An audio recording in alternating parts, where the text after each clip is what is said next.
ser indigesta o una cesárea anterior de repente. ¿Una paciente multigesta? No. ¿Por qué? Porque el trabajo de parto es muy asincrónico. Normalmente todos los procesos del trabajo de parto se dan a la vez. Entonces puede ser que tú estés con una dilatación de 8 o 9 y la cabeza ya esté en canal vaginal. Entonces es un poquito más complejo. Ahora, ¿cuáles son los movimientos cardinales del parto, doctor? Está encajamiento, tos, de descenso, luego está la flexión, rotación interna, extensión, rotación externa. ¿Y la última? La expulsión. Entonces nosotros intervenimos en el periodo de expulsión. Entonces nuestro objetivo es primero acompañar el trabajo de parto, ¿cierto? No forzarlo, no empujar al bebé, no, o sea, esperar a que se dé un parto espontáneo, porque ustedes como médicos generales están formando para la atención de partos eutóxicos, normalmente en primer nivel de atención, ¿sí? Entonces son partos aparentemente sin factores de riesgo, ¿ya? Ese es uno. Y lo otro son prevenir las dos grandes causas de mortalidad materna. Uno, la hemorragia postparto, a través del alumbramiento dirigido, ¿con qué? Con oxitocina. ¿Cuál es la vía de administración de la oxitocina? Intramuscular. Intramuscular. ¿De cuántas unidades? 10. Entonces, ¿qué hace eso? Contrae el útero y acorta el periodo de alumbramiento, ¿cierto? Ya está. Y lo otro, eso es por un lado. Y lo otro es proteger que la cavidad, bueno, en la zona perineal, no se produzcan desgarros que pueden también ser causa de hemorragia postparto por lesión de canal vaginal, ¿cierto? Para eso tú tienes que tener consideraciones obstétricas adecuadas. Primero, una pelvis adecuada, ¿cierto? En los 3 estrechos diferentes. Ya ustedes van a hacer el taller de pelvimetría, van a saber evaluar la pelvis. Segundo, ver el encajamiento, la altura de presentación de tu bebé y ver la condición de parto también. Porque si, por ejemplo, es una presentación, qué sé yo, transversa, altura de presentación -4, -5, obviamente ese paciente tiene poca chance de parto vaginal, entonces no sería lo correcto llevarlo a un periodo expulsivo, ¿cierto? Con todas las complicaciones que son evidentes, ¿ya? Y otra cosa, el peso fetal, ¿sí? El peso fetal es importante, para eso están las ecografías del tercer trimestre, si es que tuvieran a la mano la ecografía, y si no, calcular el peso fetal de acuerdo a las fórmulas obstétricas, ¿no es cierto? Ya sea por altura uterina o un aproximado de acuerdo a la edad gestacional que tengan, ¿cierto? Entonces, esos son factores rápidos que ustedes pueden evaluar en una consulta de una mujer en trabajo de parto. Ahora, otras especificaciones es primero la ubicación de tu paciente. No todas las, ahorita vamos a hacer el parto, ¿no es cierto?, con una pacientita aparentemente echada, ¿no? Pero no todas las pacientes por cultura tienen la predisposición a dar un parto eutóxico de esta manera. También existe el parto vertical. Entonces hay que respetar también, cuando ustedes vayan a hacer sus servicios, hay que respetar el tipo de parto que la paciente quiere. Ahora, también hay que ver si es que necesita o no acompañamiento, ¿no? Todo lo que está dentro del parto vaginal humanizado, ¿cierto? El acompañante debe saber y conocer las etapas del parto, no a profundidad, pero sí saber las etapas para que justamente acompañe, ¿no? Y aliviane todo el trabajo del parto, ¿sí? Ahora, entonces, en este muñequito lo que vamos a hacer es, primero, la atención del parto. Cuando tú encuentras a una paciente en trabajo de parto, los que han tenido la oportunidad de ver de repente, ¿ya? Obviamente tú no vas a ver cómo está el bebé. Lo que tú vas a ver es la cabeza fetal a nivel de la cavidad vaginal o a nivel de la cavidad vulvar. Entonces, ¿qué es lo primero que tú vas a ver? ¿Cómo se llama cuando tú ves, por ejemplo, la cabecita fetal aquí, en región vulvar?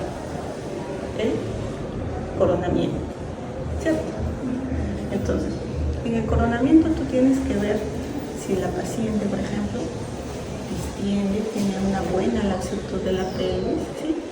¿Ya? Porque cuando la paciente tenga sensación de pujo, la pelvis se va a extender un poquito. En la gran mayoría. En algunas pacientes tú vas a notar que no se distiende mucho y hay un poco de tensión. Entonces, obviamente, que si es un bebito puede 3.800, 3.900, puede causar desgarros vaginales. Entonces, ahí tú valoras la necesidad de hacer por una episiotomía, valoras, pero viendo tú ves la distensibilidad de la pelvis, fuera de otro factor de riesgo, por ejemplo, solamente el coronamiento. Entonces, una vez que tu bebito corone, lo que haces tú es esperar su movimiento cardíaco, su rotación, solito. No necesitas mover la acá para allá, no. Ya. Ahora, una vez que el bebito, ya. Normalmente los bebés, como ingresan a la pelvis en esta posición, su segundo movimiento va a ser esto. Dentro del canal lumbar. Va a ingresar así, occipito izquierda anterior, y luego va a hacer la rotación interna, perdón, externa, y se va a presentar occipito anterior. ¿Sí? Entonces, cuando tú veas a tu bebé va a salir normalmente con la carita mirando hacia abajo. Normalmente. Entonces, es ahí donde tú intervienes. ¿Por qué? Porque tienes que ver primero que el hombro anterior haya salido de la parte ósea de la pelvis. Entonces, por ejemplo, vamos a simular que ya roto yo. Ingresa tu pacientito.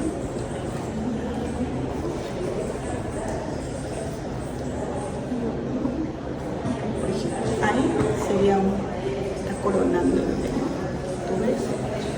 Es la pelvis. No hace mucha resistencia, se ve a bomba. Normalmente, como te digo,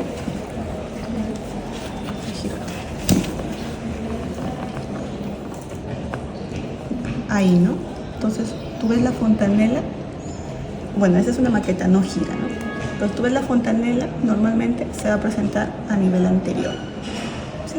Entonces, una vez que sale tu bebé,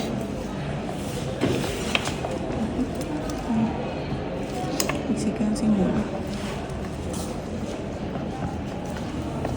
Yo le acerco con su brazo.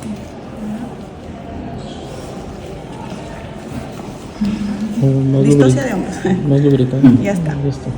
Entonces, ya está. Entonces, normalmente tu bebito no va a salir así. No se ve. Esto va a ser así. Pero la disposición, bueno, de esta maqueta no te permite rotar. Entonces, imaginemos, ya está. Vamos a acomodarlo. Listo. Así está todo, ¿es cierto? Entonces, como verás acá, ya salió el hombro anterior, pero el hombro posterior todavía está en la parte posterior de la pelvis. Es ahí donde tú intervienes, ¿sí? Coges a tu bebé de la parte, ponte guantecitos para que puedas empujar esto y yo te voy a sacar al bebé, ¿ya?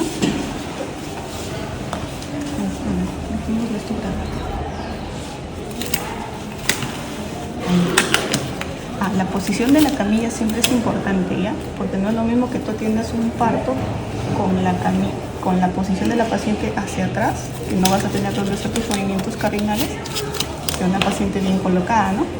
Entonces, normalmente sale así. Entonces tú evita un ratito. Ya sale el hombro anterior. Lo que haces tú es acompañar el movimiento. ¿Qué movimiento sería? Rotación externa. ¿Cierto? La rotación externa, ¿sí? Todo es dinámico, por si acaso. Ahorita lo estamos haciendo rotación externa con la cabeza afuera, ¿no? Pero es normalmente cuando la paciente está empujando, tú acompañas, ¿ya? Entonces, empuja un poquito. Entonces, una vez que sale el hombro anterior, con tu alineación que va a mover todo el cuerpito, ¿ya? Deslizas hacia abajo para que salga mejor tu cabecita. Empuja, por favor. Una vez que tienes el hombro anterior, levantas al bebé hacia arriba y sale el hombro posterior, ¿cierto? Ahí tú ya tienes asegurada la cabeza fetal y los hombros, que son la parte más dificultosa. Lo demás, como es un ovalito, va a salir solamente por la presión. Entonces presiona, acompañas al bebé, listo. Ahora, normalmente, ¿qué pasa? Tú estás ahí, ¿no? Ya. Pero los bebitos son bien resbalosos. Entonces, tu mano, la que queda libre, debe de colocar en la pancita del bebé. Entonces, de modo que tú jalas y luego la mano que ha ayudado a que salga el hombro posterior es la que fija al bebé. Traccionas hacia ti y lo tienes ahí. Entonces no se te va a caer. Ahora, la gran mayoría que hace, lo agarra de acá. Entonces ya, tu bebé. Entonces se pueden lesionar los bebés. O de repente está saliendo y se desespera y lo agarran de acá así. Ya lo tengo. Entonces, lesión del plexo, ¿cierto? Entonces, es fácil. Una vez que tú estás sacando a tu bebito, aseguras la parte de la pancita, fijas ahí y tu mano inicialmente que está cogiendo la cabecita, solo desciendes un poco y ya tienes la cabeza y la espaldita o los sujetos. Luego, ya está. ¿Ya? Para el cordón umbilical, por si acaso, en promedio mide de 30 a 60, ¿cierto? Entonces, traccionas y la llevas a la barriguita de la vaca, el contacto y todo lo que hacen los pediatras. Listo.